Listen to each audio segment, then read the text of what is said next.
আমি মাকে খুশি করতে গেলে বউ নারাজ, বউকে খুশি করতে গেলে মা নারাজ। কিন্তু আমি একজন মানুষ, কোন দিকে যাব? ইসলাম বলে তুমি তোমার মার কি? সন্তান। তুমি তোমার বউয়ের কি? স্বামী। শব্দগুলা খেয়াল করবেন। তুমি তোমার মার সন্তান, যার পায়ের নিচে তোমার বেহেশত। তুমি তোমার মায়ের পায়ের নিচে।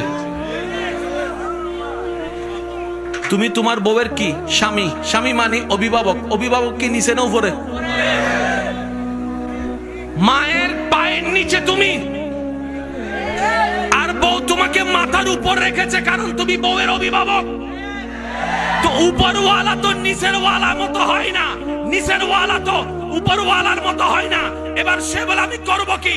বলে যে শুনো, তুমি মাকে মাথায় রাখো, বউকে বুকে রাখো।